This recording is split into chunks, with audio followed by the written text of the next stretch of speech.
In this video, we're going to talk about 7 things that Christians should be doing with their money that really aren't going to make sense to anyone else. And if we haven't met, my name is Bob Loddick. I'm so glad you're here. And on this channel, what we do is we give you practical tips and strategies to put more money in your pocket. And then we also talk about timeless biblical principles on how to manage that money wisely. So if that's something that you're interested in, you can definitely hit the subscribe button to hear more as we create more content like this. And if you scroll down to the description area, we'll have other links to related videos and other things you might want to check out as well. So with that out of the way, let's dive into these 7 things that Christians should be doing differently with our money. And I should add, just like any other video like this where we're trying to point out some specific biblical instruction, the goal is not condemnation, but it's just to help us to get a better understanding and to help steer us in the right direction. And I'd also love to hear what you would add to this list, because there are plenty that I didn't include in this list, and I'd love to hear what you would add. All right, so first up on this list is this idea that giving more actually means having more. And we all know that giving in and of itself is not necessarily a Christian idea, but the biblical approach to it and what the Bible actually has to say about it is really unique and doesn't make much sense if you just think about it. I mean, this idea that we could actually give more away and then actually have more just kind of defies sound logic, right? And the correct biblical posture is not to give just to get. I don't think God will allow himself to be reduced to a formula or a money machine, but there's no denying that the Bible actually has many verses that speak of this, where when we give, we actually have more. Proverbs 11:24 puts it like this: there's one who scatters and yet increases all the more. And then Luke 6:38 puts it like this: give and it shall be given unto you, good measure, pressed down, shaken together, and running over shall men give into your bosom. So one of my heroes in the faith, R.G. Letourneau, who is actually a good friend of Billy Graham, has a great quote where he says it like this. He says, I shovel it out and God shovels it back, but God has a bigger shovel. And I just love that, because I truly believe that we cannot outgive God. And as we continue to stretch and trust in these timeless truths that are in the Bible, that we will see it coming back to us. And I think when we're doing this giving thing at our best, we find ourselves in this kind of cycle where we are just giving it out and it's just coming back so that we can give more, and then it's coming back so we can give even more. And so it's all about this race to just keep spreading and giving as much as we possibly can. And 2 Corinthians 9 has so many great verses about giving, so definitely read that chapter. But if you look at verse 6 and 7,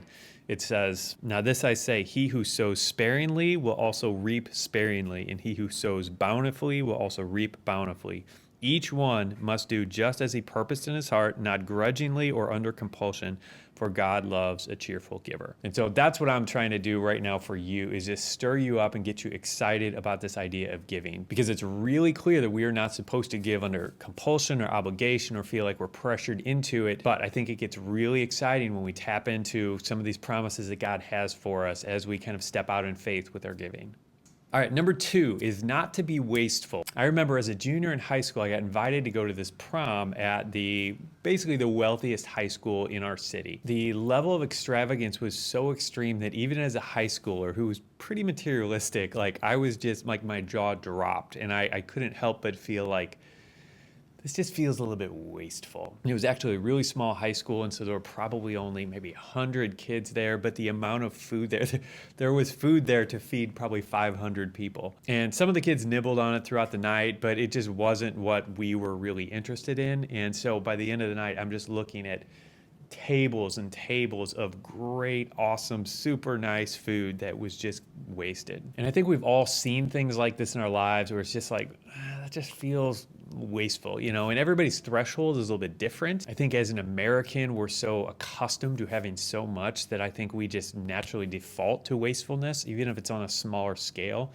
Like, I think it's just built into how we do things. But what's crazy to me is if you go to John chapter 6 and you read about Jesus feeding the 5,000, what you have here is Jesus taking a few loaves and fishes and literally turning it into food to feed 5,000 people. So from nothing, he takes this and creates enough food for 5,000 people. And so after that, he tells the disciples, I want you to go pick up whatever's left over. And so initially you're thinking, okay, well, that's really good. I'm glad he's cleaning up the mess. That's great. But what he says next is just absolutely mind-blowing. He says to go pick up the scraps so that nothing will be wasted.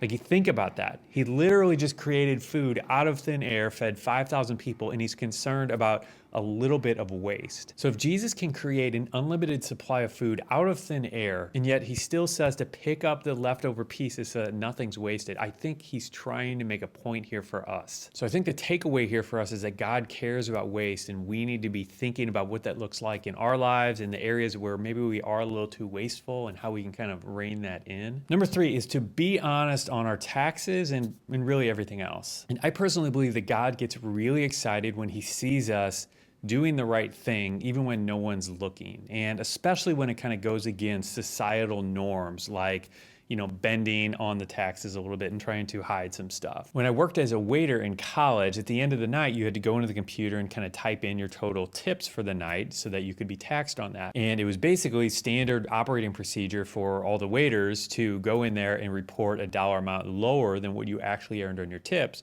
so that you didn't have to pay as much in taxes. And it's become so easy to steal movies and music and software online that most of us just don't even think about it anymore. And if you're in a situation where you really need this specific piece of software, maybe for school or for a project you're doing or for your business, but it's really expensive and you can go over here and get it for free, like, it requires faith to do it the right way and to actually buy the software or to save up for the software until you can afford it.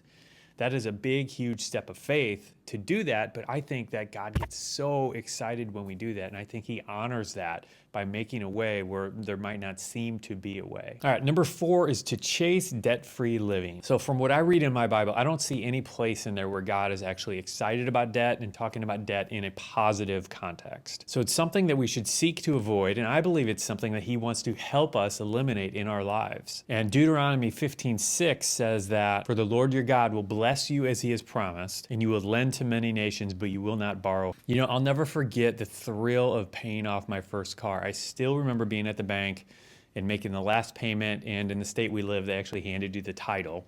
And so I had the title in my hand, and it was just amazing, this feeling of having this car. And it's like, I didn't owe anyone, I didn't owe any more payments on it, and it was mine. It was actually in my name. The bank didn't own it. They couldn't come after me. Like, it was my car, and it felt so good. And my wife and I just enjoyed that so much, we just kept at it. And we paid off our other car, we paid off our student loans, credit cards, we just got it all paid off. And I'll tell you, from that experience of going from having all this debt to not having debt, it is an amazing feeling. And then when you contrast these two, having a lot of debt and then not having any debt, Proverbs 22:7 makes a lot of sense. And that illustration feels very, very accurate. And I've spent a lot of the last 10 years just helping people pay off debt and kind of improve in their financial situation so they can pay off debt. And from all of the readers who I've talked to who have successfully paid off their debt, like, we all share the same story. Like, it's just great. So if paying off debt is something you just haven't really thought much about, I highly encourage you to take it to the Lord in prayer and to start praying about. And the other thing I'll add is, when you step out and start paying off your debt, pray about it and ask for God's help. Like, I have seen this over and over and over again. It happened in our life and in readers, one after another tell me the same thing, where when they start paying off debt, even though it's this huge dollar amount and it looks like it's going to take 10, 20 years to pay off, when they start doing that and they do it in faith, God kind of comes in behind them and adds all kinds of support and unexpected income to kind of help. And this is why I believe that God actually really wants us to be out of debt and wants to help us get out of debt. Number 5 is to obey God's leading when it comes to our money. So I have learned that anytime I feel God leading me to do something when it doesn't make any sense, that I should definitely do it. No matter how crazy it seems, it is the best and smartest thing I can do. And it's not just because it's gonna make God happy if I obey, but it actually is gonna be most beneficial for me as well. I will never forget, in 2008, my company got bought out by another company and our entire department was eliminated. And as a result, I got laid off from my job. So when you get notified that you're gonna be laid off, what's the first thing you do? You normally go look for a job. That makes sense. And as I started to do this, I felt the Lord leading me not to look for a job. I'm like, this doesn't make sense. This is weird. Why would I not look for a job? I'm married. I have to pay bills. Like, why would I not look for a job? And at the time I had been running a blog that was earning about $100 a month. And I felt like he was leading me to start working on that full time. And in my mind, like, this is just insane. And there's no way that this thing I've been doing for a year and I'm only earning $100 a month from is actually going to turn into a full-time living. But it was what I felt like God was leading me to do. And so I went and talked to my wife, and I was just kind of assuming that she was going to be like, yeah, you're crazy. We're not going to do that. And we both kind of felt this peace to do this thing that seemed insane, but I am so glad that we did it. And I'll just add another piece of the story for you.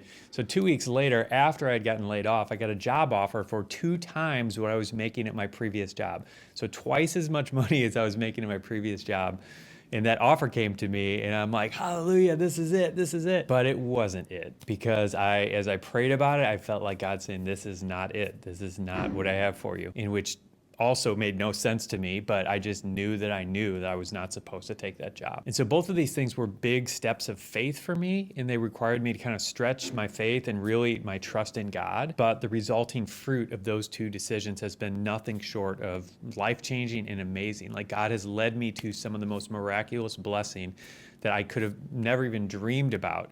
And it was a result of those 2 things, following God's leading when it made absolutely no sense. And my wife Linda and I have seen this happen over and over with our giving, where God will call us to give above and beyond what we're comfortable with or even what is actually available. And we've seen the same thing happen over and over again. All right, number 6 is to rest, and especially in the midst of chaos. So like many, I struggled with this idea of Sabbath and actually not working on Sunday for most of my Christian life. And it wasn't until just a couple years ago that I finally realized that it's not supposed to be a religious obligation. It's not just a rule that God threw at us just to give us more rules, but it actually is for our benefit, and it's an opportunity for us to trust God. So essentially it gives us the opportunity to say to God, I have all this stuff that needs to be done today, but I choose to trust you that with you, I can get more done in 6 days than I can in 7. And you will find that if you start committing to this idea of Sabbath and taking 1 day a week just to rest,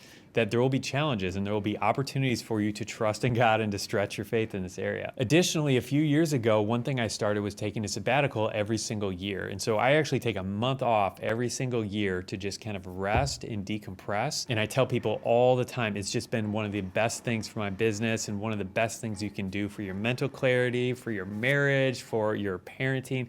It's just so beneficial when you can take these breaks and just rest. All right, number 7 is to say no to the American idea of retirement. And I would define the American view of retirement as just completely self-centered, where it's all about you, it's all about your pleasure, it's all about spending all of your money on yourself to do whatever makes you happy. And I don't find that in my Bible. Now, I definitely think we should be saving up for that point. I think it's wise to save money for that time, especially when we can't work, especially if you're in a physically demanding job that you're not gonna be able to do till you're 85. It makes absolute sense to be saving for retirement, but I don't believe that's how our retirement years should be used. And there's a passage in Luke 12 that sums this up really well. And he told them this parable: the ground of a certain rich man yielded an abundance harvest. So he thought to himself, what shall I do? I have no place to store my crops. And then he said, this is what I'll do. I'll tear down my barns and build bigger ones, and there I will store my surplus grain. And I'll say to myself, you have plenty of grain to be laid up for many years. Take life easy, eat, drink, and be merry. But God said to him, you fool, this very night your life will be demanded from you. Then who will get what you have prepared for yourself? And this is how it will be with whoever stores up things for themselves, but is not rich towards God. So the problem isn't storing up and saving for retirement, because you have plenty of other biblical examples for planning and preparing and saving for the future. But the issue is the heart behind it and how it's being done. So I believe as long as we are on this earth, God has a purpose and a plan for us and a reason for our existence. So once we reach those retirement age years, we need to go to God and we need to figure out what we should be doing with our time and how to be using it wisely. And if you found this helpful, I'd love it if you could leave us a thumbs up down below. And that is all we have for this video. So I will see you in the next video, and have a great rest of your day.